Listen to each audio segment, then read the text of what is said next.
Fala galera, tudo bem com vocês? Espero que sim. Hoje mais uma aula de filosofia. Nós vamos dar sequência à etapa que diz respeito à filosofia medieval. E o tema dentro da filosofia medieval é a escolástica.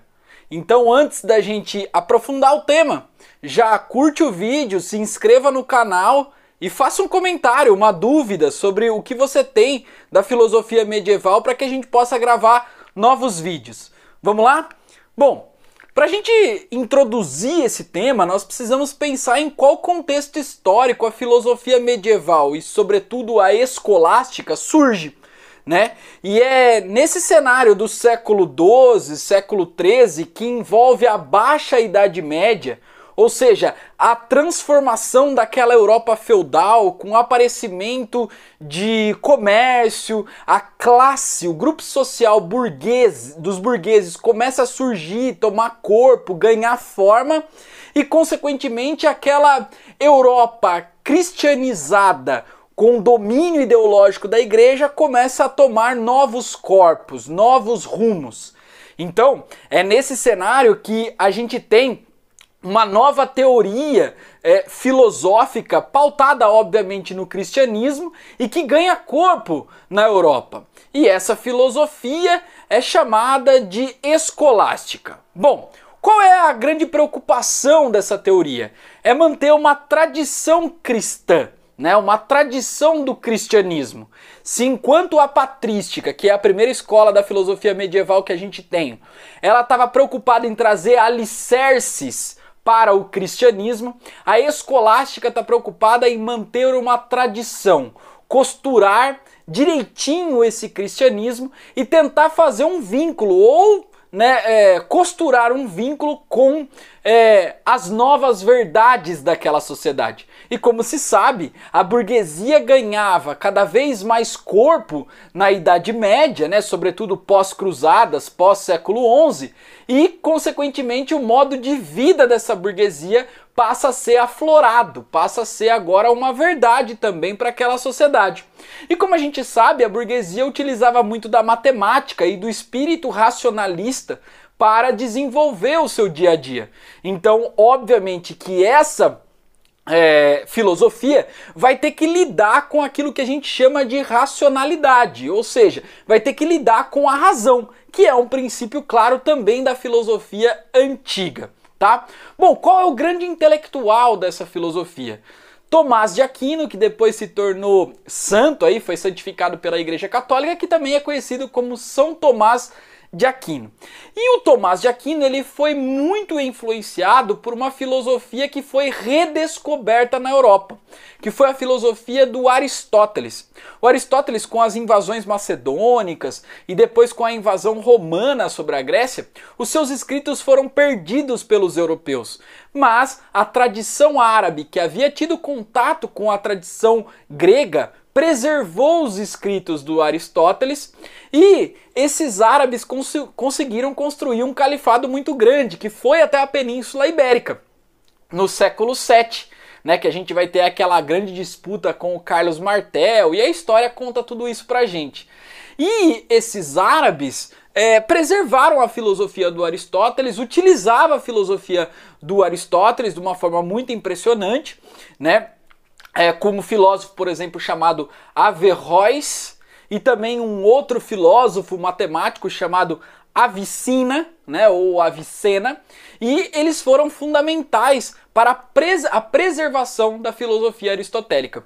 Então, quando a Europa deixa de ficar isolada culturalmente, principalmente por conta das cruzadas, e passa a ter contato com novas culturas, sobretudo com seus vizinhos, né, que são os árabes também, eles acabam incorporando novos costumes, novos hábitos, fazendo reflexões e conseguiram perceber que os escritos do Aristóteles estavam vivos. Então aquele filósofo que só as pessoas ouviam falar na Europa cristã, agora podia conhecer a partir da tradução dos árabes. Bom, na Baixa Idade Média, nós também vamos ter o advento das universidades, né? As universidades são importantes, elas surgem no século XI, XII, XIII na Europa cristã e ganha força na Europa conforme vai se desenvolvendo também a racionalidade burguesa. E as universidades elas estão vivas até os dias de hoje praticamente.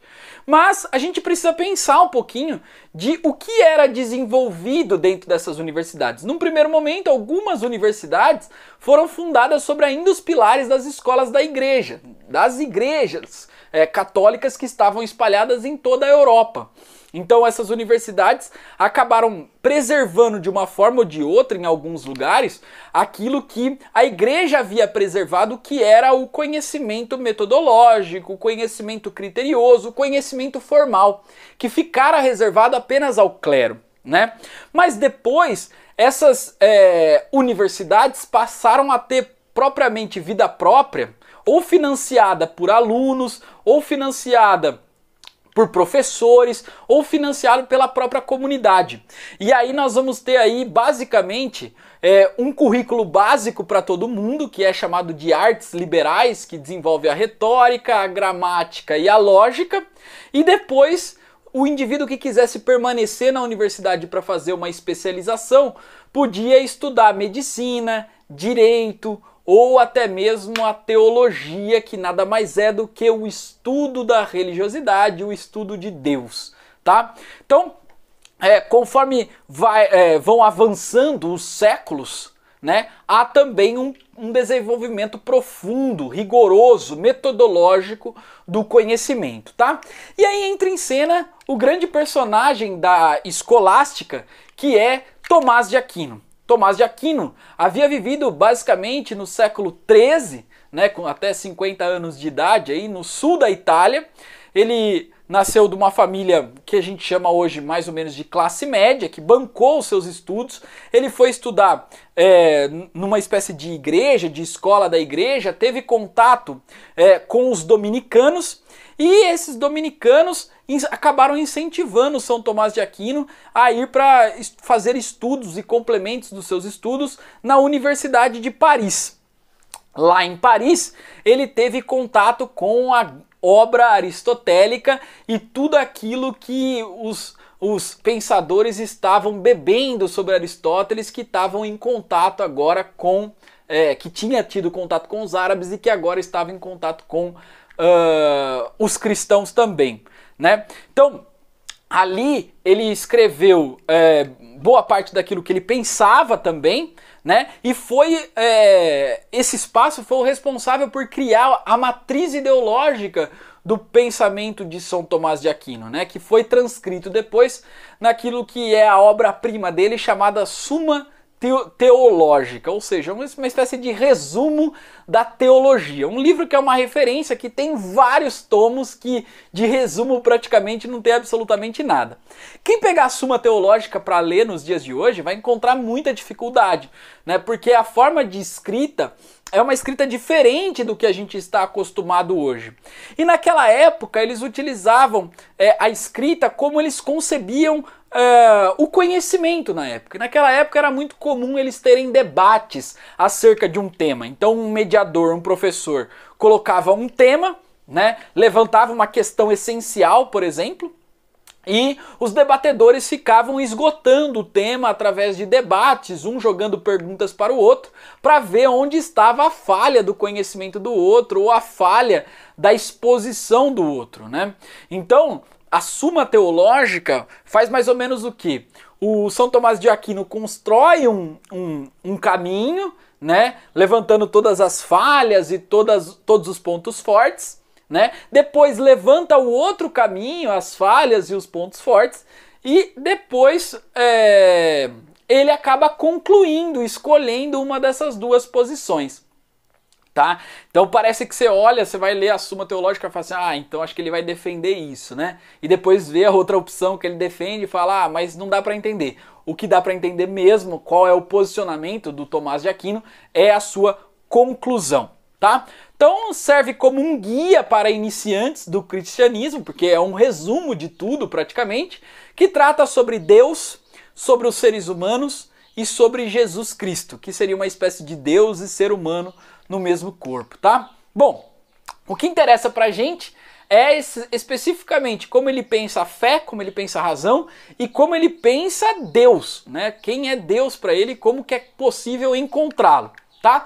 Então o primeiro ponto que é interessante do Tomás de Aquino é que ele não vê a fé como uma antitese da razão. Ele não vê a fé como uma contradição da razão, tá? O que ele vê é que a fé pode ser um complemento da razão e a razão pode ser um complemento da fé. Não há contradição nenhuma, não há contrários nesses dois. Ele então vai meio que na contramão do senso comum que a gente tem hoje, né? Dizendo que ou você desenvolve aspectos racionalistas ou você desenvolve aspectos de fé e de religiosidade. E vou dizer por que ele vai na contramão mostrando aí essa contradição. Primeiro, que ele vai dizer, olha, a razão, é claro, ela tem um modo de funcionamento próprio, né? Ela se baseia em determinadas coisas que são próprias dela, né? A racionalidade não depende da fé para se desenvolver. Ou seja, a racionalidade ela pode construir um caminho próprio. Já a fé, ela se expressa na linguagem, né? E como ela se expressa na linguagem, né, na forma da gente externalizar aquilo que pensamos ou naquilo que acreditamos, a linguagem ela também é uma racionalidade. Então veja, a fé para ser exposta, ela precisa da racionalidade, ela precisa da razão para transformar a crença em palavras, né? Então ela precisa da racionalidade para transformar aquilo que está na minha cabeça e aquilo que é uma energia pessoal, né, naquilo que possa ser convencido às outras pessoas também. Beleza? Então, a razão ela pode me auxiliar a compreender aquilo que a fé me aponta, certo? Então, por exemplo, se a fé me aponta a Deus, a minha razão pode me auxiliar a encontrar esse Deus. E qual seria o caminho para chegar até esse Deus, tá? Então, quando a gente fala em teologia, nós estamos dizendo que o ponto de partida é sempre a fé. Então eu acredito em algo e a partir dessa crença em algo, eu vou justificar através da razão esse algo que eu acredito. Beleza? Então aplicar a razão a partir daquilo que a fé já me mostrou. Então, se a fé já me mostrou Deus, eu preciso utilizar a minha razão, né? Teologia é isso. Utilizar da minha razão para encontrar os caminhos desse Deus. Beleza? E o São Tomás de Aquino, né? Ele é um teólogo que vai tentar verificar, estudar essas duas formas de compreender a realidade, que é a fé e que é a razão. E ele vai dizer que, apesar da razão ter o seu direcionamento próprio, ela vai dirigir, ela vai ter, na verdade, um dirigismo do seu método, do seu critério, para uma mesma verdade da fé, né? Então,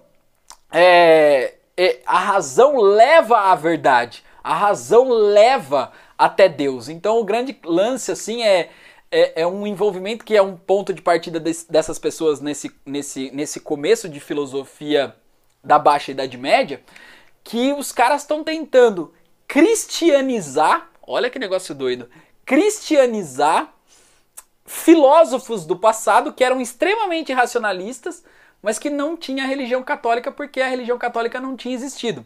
Como é o caso, por exemplo, de Platão e como é o caso de Aristóteles.